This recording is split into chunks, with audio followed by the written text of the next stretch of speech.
London Underground is one of the largest and most complex mass transit systems in the world. Each day more than 450 trains carry 2.5 million passengers over its 10 lines.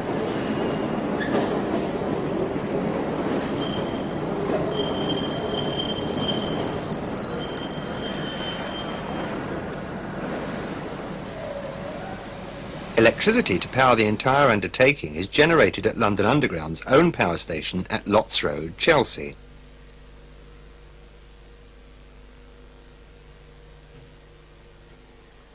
Here, gas-fired boilers supply superheated steam at £900 per square inch to 6 Parsons turbine alternator sets.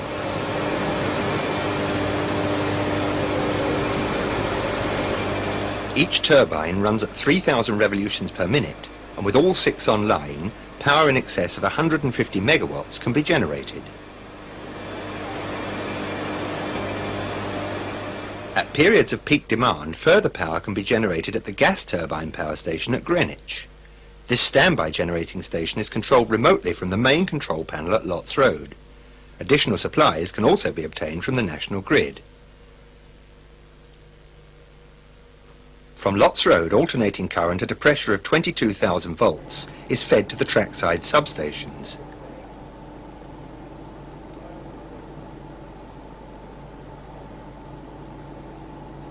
Here, the current is transformed and converted to the 630-volt DC supply, which is fed to the conductor rails.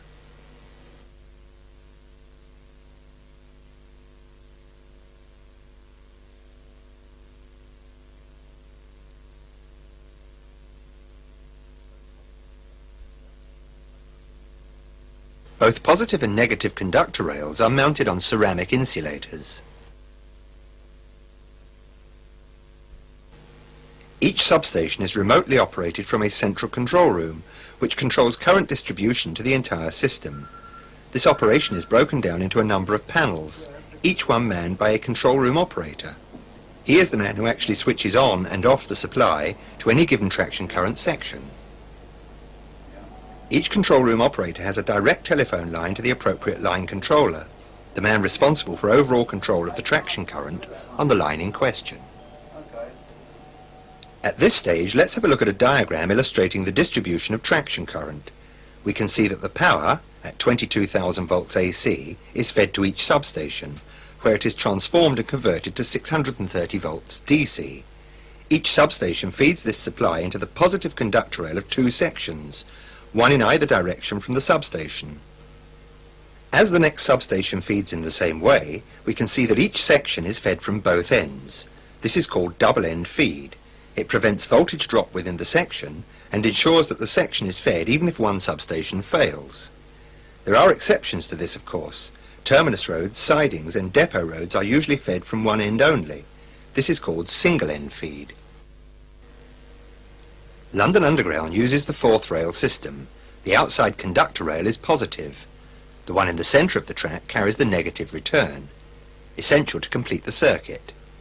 The outside live or positive conductor rail may be situated on either side of the running rails, but at station platforms it is always furthest from the platform edge.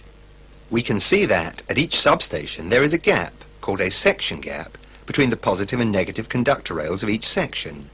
If, for any reason, the traction current is isolated in one section, there is always the danger of a train running into that section from a live section in the rear. To prevent this dangerous possibility, rail gap indicators are placed at substation gaps and are automatically illuminated when traction current has been discharged in the section ahead. Should a driver find a rail gap indicator illuminated, he must stop at it, sound his whistle and use the telephone if provided. He must not proceed until he is instructed to do so. Where rail gap indicators cannot be sighted by drivers at a braking distance, a rail gap repeater is provided. When illuminated, this repeater displays 3 yellow lights on a yellow enamel plate. Now that we have seen how the traction current is generated and distributed to the track, let's consider the various means by which it can be discharged in emergency. At each station in tunnel sections, a headwall tunnel telephone is provided at the departure end of each platform, easily identified by the red plate carrying the words private or tunnel telephone in white. the cover is sealed. If you need to discharge the traction current in emergency, simply break the seal, lift the receiver and depress the plunger for a period of 3 seconds.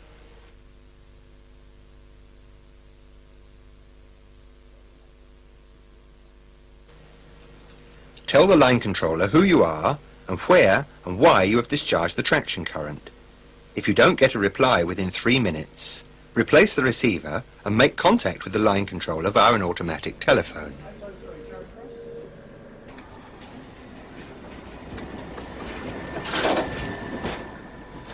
Where a driver needs to discharge traction current in a tunnel section between stations, he must first secure his train by means of the automatic air brake and the parking brake.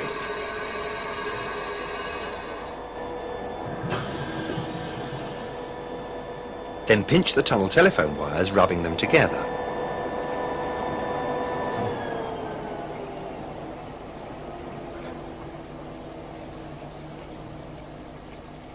He now clips his tunnel telephone handset onto the wires and awaits a reply from the line controller.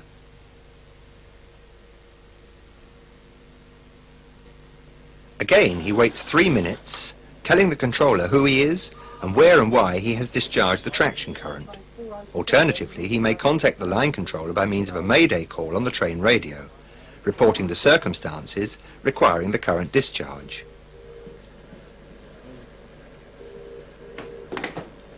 Remember to remove the tunnel telephone handset from the wires, or, if using a headwall tunnel telephone, to replace the receiver, close the box and arrange for it to be resealed.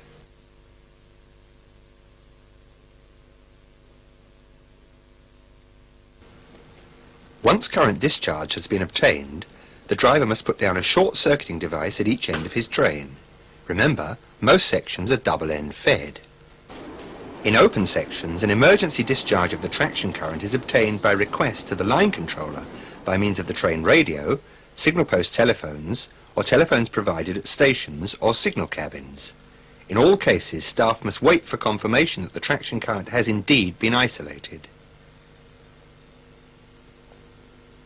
On some tunnel and open sections, for example on the city-widened lines between King's Cross and Aldgate, traction current discharge telephones are provided in special boxes on the tunnel or retaining walls.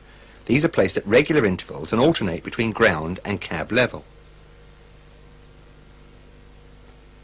In all cases of current discharge, the line controller must be informed of the circumstances within 7 minutes. Otherwise, the supply may be restored without warning. Short-circuiting devices must be put down at each end of the train after the traction current has been discharged. However, where absolutely necessary, they may be used as the means of discharging the current in emergency. Great care must be taken, so let's have a look at how a short-circuiting device is used. The original type has to be unfolded and pinned into the rigid position. Complete this operation as far from the positive conductor rail as possible. Taking care that your hands are not in contact with any metal part of the device, hook the triangular stop over the far side of the positive conductor rail. Pull the device towards you and lower it smartly until it makes contact with the negative rail. Don't forget to look away. An arc drawn by the device could damage your eyesight. The latest type of short-circuiting device is both smaller and lighter than the original type and needs no pre-assembly. Hold the short-circuiting device in one hand by the central grip. Lower the leading end onto the positive rail, then facing this rail, lower the rear end smartly onto the negative rail without hesitation. Remember, short-circuiting devices are only found on trains. Finally, where a section is single-end fed, usually a terminus road siding or depot road, the traction current may be isolated by means of current rail isolation switches located in the distinctive yellow cabinets. These cabinets are always in pairs, one for the positive rail with red identification plate and one for the negative rail with blue plate. Both positive and negative switches must be opened to effect an isolation. Using a wooden-handled switch pole, each switch is unlocked top and bottom. Then, looking away from the switch, the knife blade is pulled smartly out and down. Once both positive and negative switches have been pulled, Don't forget to place a red flag or red hand lamp facing the oncoming traffic to prevent a train inadvertently overrunning the isolation point and energising the dead section. Only a qualified member of London Underground staff may operate these isolation switches, and only on the instructions of the line controller. No person should go on or near the track unless authorised to do so, nor should any person be on or near the track unless he or she is wearing high visibility clothing. Conductor rails must be considered live at all times, unless a specific assurance has been obtained that the traction current has been discharged. The conductor rails or overhead line equipment of adjacent BR tracks must also be considered live at all times.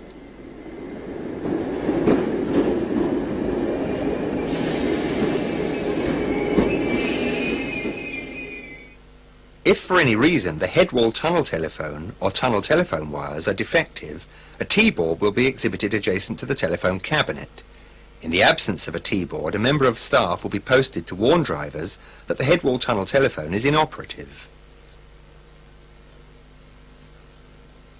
If you are a member of the emergency services, do not approach live rails under any circumstances until you have received an assurance from a member of London Underground staff that the current has been discharged and that it is safe to do so. Physical contact with a live conductor rail will result in death or serious injury.